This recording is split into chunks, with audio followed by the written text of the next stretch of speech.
Senior सहाफ़ी तज़िया कार एंकर पर्सन अरशद शरीफ मरहूम गैर आइनी गैर कानूनी तौर पर कत्ल किया।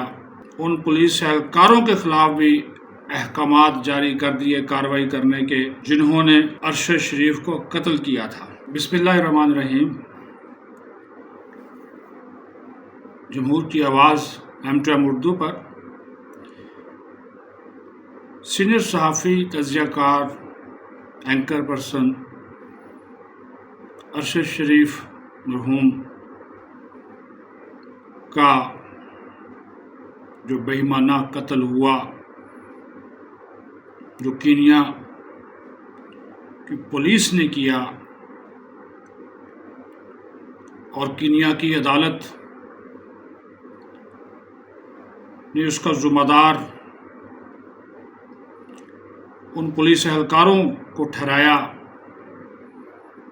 जिन्होंने शनाख्त में गलती की बुनियाद पर अरशद शरीफ को गैर आइनी गैर कानूनी तौर पर कत्ल किया। और उसी वजह से कीनिया की अदालत ने अरशद शरीफ की फैमिली को 2 करोड़ से ज़्यादा की रकम बतौर हर्जाना अदा करने के अहकामात भी दिए और साथ ही साथ उन पुलिस एहलकारों के खिलाफ भी अहकामात जारी कर दिए कार्रवाई करने के जिन्होंने अरशद शरीफ को कत्ल किया था। उनकी जो अहलिया थी जुवेरिया सिद्दीक, उन्होंने ये केस वहाँ पे किया था, वो मुतमिन हैं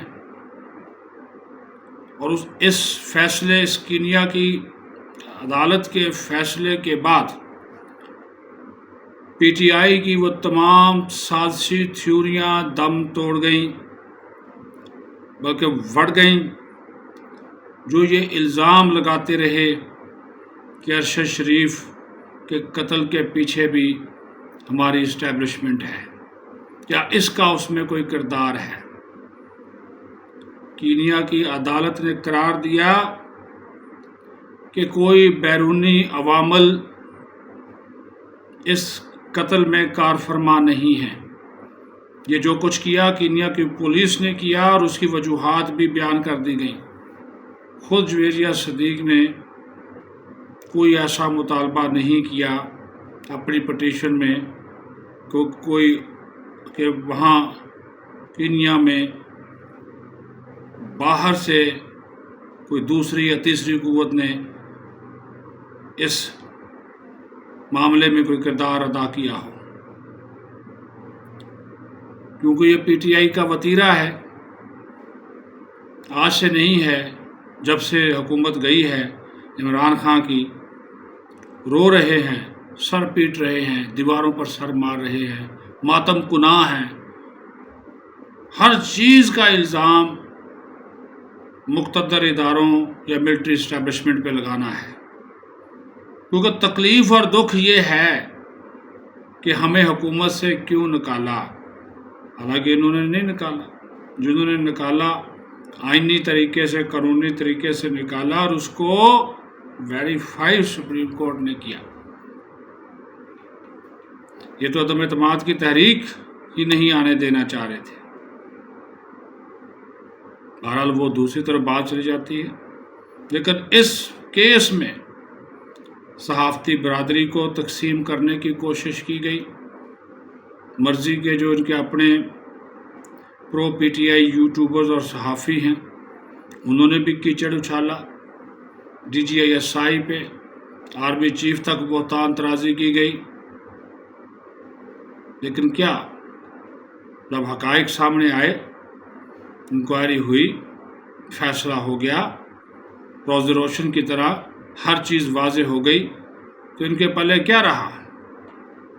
लेकिन चूँकि झूठ है, बहतान लगाने हैं, कहानियाँ गढ़नी हैं और इस कत्ल को भी अपने सियासी मकासद के लिए इस्तेमाल करना, ज़ाती मकासद के लिए।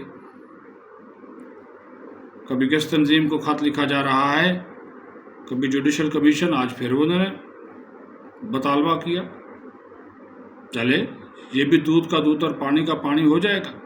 لیکن جب کینیا کی پولیس یہ تسلیم کرتی ہے عدالت کے اندر کہ یہ شناخت میں غلطی کی بنیاد پر ہوا، گولیاں مار دی گئی، عدالت یہ فیصلہ دیتی ہے، جرمانہ ہوتا ہے، ان کی فیملی جو ہے وہ سیٹسفائی ہوتی ہے انصاف سے، اور ہم امید کرتے ہیں کہ یہاں پر بھی انصاف کے تقاضے پورے ہوں گے تاکہ پھر سچ پورا سامنے آ جائے۔ جو الزامات اداروں پہ لگتے ہیں، میں تو ارشد شریف کو ذاتی طور پہ جانتا ہوں، وہ تو پاک فوج کے جتنے بھی ایونٹس تھے ان کو کور کرنا، بطور اینکر بھی، رپورٹر بھی، آگے آگے ہونا، وہ فوج کی آنکھ کا تارا تھا، یقین مانیے، ایک بہترین صحافی تھا، میں نے اس کے ساتھ کام کیا، محب وطن تھا، یہ بھی آپ کو بتا دوں، اور میری بھی اس نے کبھی کوئی سٹوری نہیں روکی تھی، ہاں بات سچی ہو سٹینڈ لے جاتا تھا۔ اس کے قتل کا ملبہ ملٹری اسٹیبلشمنٹ پہ ڈالنے کی یہ یوتھیوں نے کیا، پی ٹی آئی نے کیا، ان کے حواریوں نے کیا، لیکن کینیا کی پولیس نے یہ سارا کا سارا، اور کینیا کی عدالت نے سچ پورا سامنے لا کر بیان کر دیا، روز روشنی کی طرح یہاں کر دیا۔ اب یہ معافی مانگیں، پی ٹی آئی والے معافی مانگیں، اداروں سے معافی مانگیں، اسٹیبلشمنٹ سے معافی مانگیں، نہیں مانگیں گے، نہیں مانگیں گے، کوئی شرمندگی ہے، نہ کوئی شرمساری ہے، نہ کوئی حیا ہے، الزام ہے، الزام تراشی ہے، بس یہی کام ان کو آتا ہے۔ بہرحال سچ کا بول بالا ہو چکا ہے۔ پاکستان زندہ باد۔